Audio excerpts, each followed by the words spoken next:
Assalamualaikum warahmatullahi wabarakatuh. Selamat pagi, Pak Surya dan teman-teman. Perkenalkan, nama saya Saina Sabedriwantara dengan NIM 17066222080.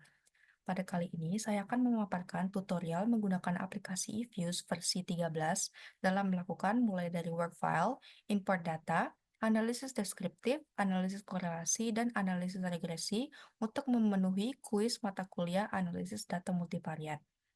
Untuk yang pertama, kita akan membuat work file. Dalam analisis data dengan menggunakan eViews, hal yang perlu dilakukan terlebih dahulu adalah membuat suatu work file. Work file dimanfaatkan sebagai tempat untuk memasukkan data dan menyimpan data, membuat suatu data baru, serta untuk menyimpan hasil analisis yang dilakukan. Maka yang pertama itu kita klik Create a new eViews work file. Kemudian pada work file structure type, kita pilih dated regular frequency. Kemudian di frekuensi kita pilih annual. Oh, maaf. Pada work file structure type, kita pilih yang balance panel. Dikarenakan kita akan menganalisis 4 perusahaan. Di frekuensi kita pilih annual. Start date kita pilih 1935. Kemudian end date-nya kita pilih 1954. Dan untuk number of cross section-nya, karena ada 4 perusahaan yang akan kita observasi, kita masukkan 4. Kemudian klik OK. Nah, terdapat window seperti ini. Untuk masukkan datanya, kita bisa klik quick, kemudian empty group. Karena ada 4 perusahaan yang akan diobservasi, terdapat pilihan seperti ini. Kita bisa saja masukkan datanya.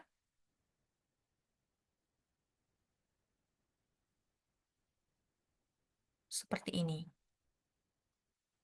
Kemudian, jika kita selain membuat work file, kita juga dapat menambahkan data melalui import data. Caranya yaitu kita klik file, kemudian import from file.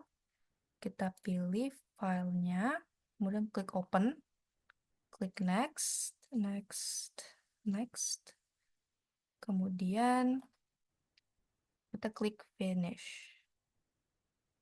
No.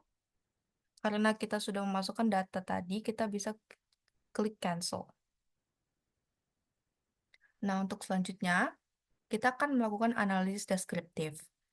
eViews memiliki fasilitas yang memungkinkan kita untuk membuat deskripsi dari data yang dimiliki meliputi menghitung mean, median, modus, nilai maksimum, nilai minimum, kurtosis, dan ukuran deskriptif lainnya. Selain nilai-nilai tersebut, kita juga dapat menampilkan grafik berdasarkan data yang dimiliki.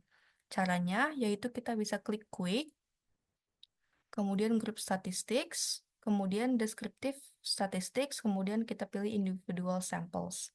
Nah, di sini kita bisa saja memasukkan variabelnya satu-satu, namun saya akan memasukkan semua variabel secara bersamaan. Itu.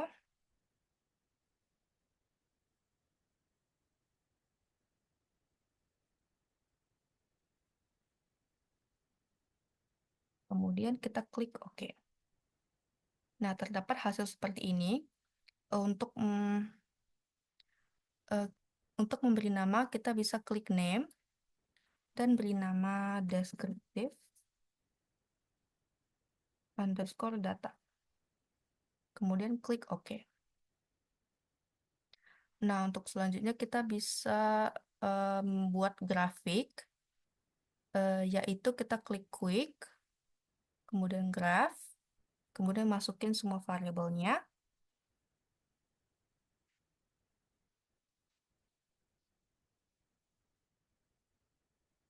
Kemudian klik OK. Nah, di sini kita pilih graph type-nya itu basic type. Kemudian di spesifiknya kita bisa pilih yang line and symbol. Kemudian kita klik OK. Nah, terdapat hasil seperti ini.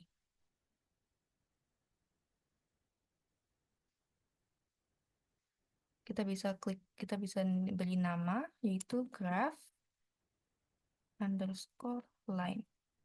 Kemudian klik OK.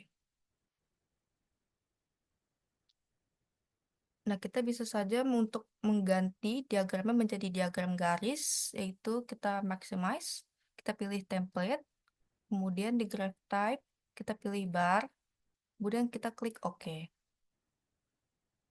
Nah, terdapat hasil seperti ini, kita bisa beri nama juga, itu graph underscore bar. Kemudian klik OK. Nah, untuk selanjutnya kita akan melakukan analisis korelasi. Analisis korelasi itu adalah analisis yang digunakan untuk mengetahui pola hubungan antar variabel. Dalam melakukan analisis ini, kita bisa membuat scatter plot terlebih dahulu untuk mengetahui arah dari hubungan antara variabel-variabelnya. Itu kita bisa klik quick, kemudian kita pilih graph, kita masukin semua variabelnya,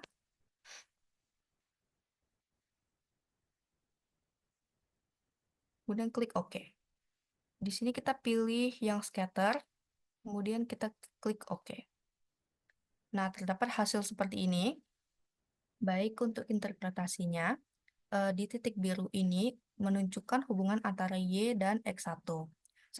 Sebagian besar data X1 terkonsentrasi pada nilai rendah Y di bawah 100, tetapi ada beberapa outlier X1 yang sangat tinggi, lebih dari 20.000, yaitu yang ini, meskipun Y berada pada nilai sedang atau tinggi.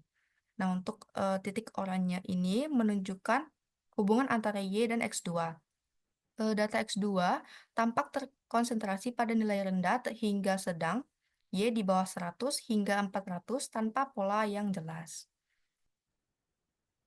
Baik, untuk selanjutnya, untuk melihat besarnya koefisien korelasi, langkah-langkah yang dilakukan yaitu klik quick, kemudian group statistics, kemudian correlations. Kita masukin semua variabelnya.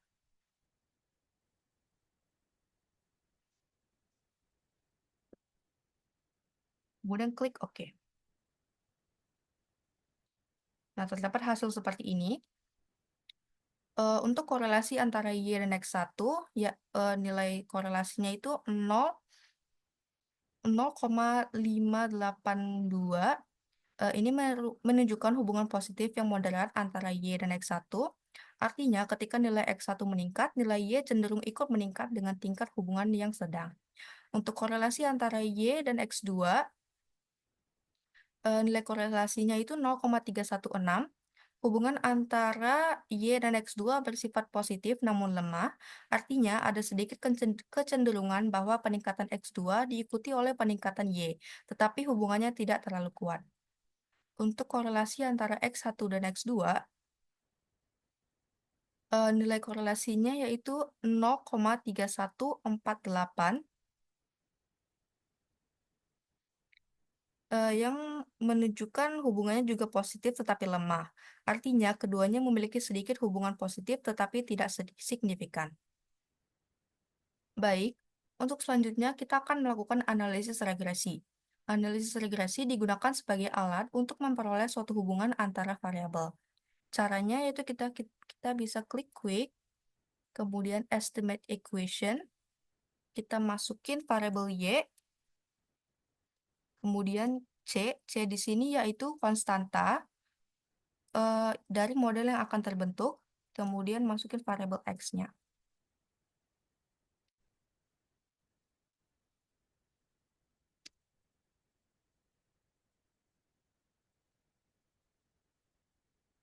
Di estimation settings-nya kita pilih methodnya itu least squares, kemudian klik OK. Nah, terdapat hasil seperti ini.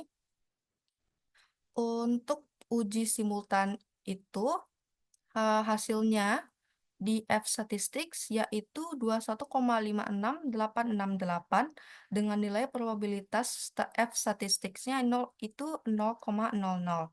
Interpretasinya, karena probabilitas F statistik jauh lebih kecil dari 0,05, model regresi secara simultan signifikan. Artinya, variabel independen X1 dan X2 secara bersama-sama memiliki pengaruh yang signifikan terhadap variabel dependen yaitu Y. Untuk uji parsial T-statistics, kita bisa melihat dari bagian ini T-statistik dan probabilistik. Untuk, X1-nya nilai statistiknya yaitu 5,577 dan probability-nya 0,00. Interpretasinya yaitu probabilitas yang jauh lebih kecil dari 0,05 menunjukkan bahwa X1 secara parsial berpengaruh signifikan terhadap Y. Untuk, X2 yaitu nilai statistiknya 1,5352 dengan probability-nya 0,1288. Interpretasinya karena probabilitas lebih tinggi lebih besar dari 0,05, X2 tidak memiliki pengaruh signifikan secara parsial terhadap Y. Untuk konstantanya, probabilitasnya itu 0,0718 yang sedikit lebih besar dari 0,05, menunjukkan bahwa konstanta tidak signifikan pada tingkat kepercayaan 95%. Nah, untuk, uji koefisien determinasi, itu kita bisa lihat dari R squared ini hasilnya, itu 0,359067 dan adjusted R squared-nya yaitu 0,342419. Interpretasinya yaitu R squared sebesar 35,91%, eee, menunjukkan bahwa sekitar 35,91% variasi dari Y dapat dijelaskan oleh variabel independen X1 dan X2. Sisanya 64,09% dijelaskan oleh variabel lain di luar model ini. Nah, untuk adjusted R squared-nya itu 34,24%, mengindikasikan bahwa setelah memperhitungkan jumlah variabel dan observasi, kemampuan model dalam menjelaskan variabel variasi Y sedikit menurun. Baik, sekian dari pemaparan saya pada kali ini. Kurang lebihnya mohon maaf. Wassalamualaikum warahmatullahi wabarakatuh.